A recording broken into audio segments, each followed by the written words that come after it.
আমরা ভালো নেই, আমরা মোটেই ভালো নেই। এই জন্যই ভালো নেই, মহব্বত আমাদের প্রথমত নেই। যেমন আমার একটা ভাই আছে, আমি ভাইকে চিনছি না, ভাই আমাকে চিনছে না। এদিকে শুয়ে বলি বালিশের যখনই মাথা দিয়ে ফট করে গুলি হয়, থামানোর কেউ নেই। গন্ডগোল বেঁধেই যাচ্ছে, সকলই যেন গন্ডগোল করার পক্ষে, থামানোর মতো কেউ নেই। খুব অশান্তির মধ্যে আছি। এই আওলা ছালা দুনিয়াতে কবে আল্লাহ নেবে তাও ভাবছি। আমরা বাংলাদেশের প্রত্যেকটা মানুষই নিরাপত্তাহীনায় ভুগছি।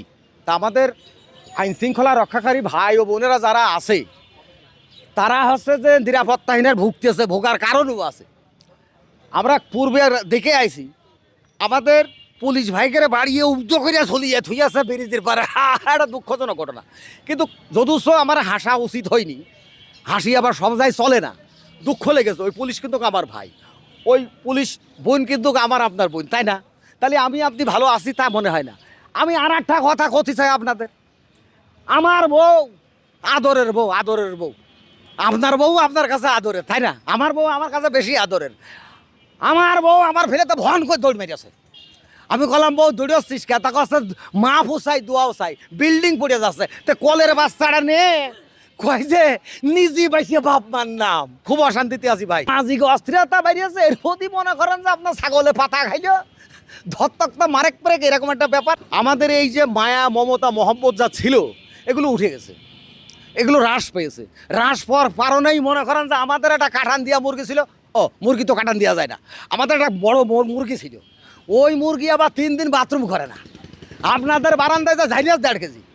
আর অমনি মনে করেন মারামারি। সেই মারামারিতে মিনিমাম মনে করেন 4 জন আহত হাসপাতালে। তাহলে আমার আপনার মধ্যে মহব্বত কি আছে? টানা তৃতীয়বার অর্জন করেছে দেশের সেরা সুপার ব্র্যান্ড স্বীকৃতি বসুন্ধরা টিস্যু। অস্ত্র যারা আছে সে তো চালাবেই। হ্যাঁ, আমার আপনার নেই, চালাচ্ছি না।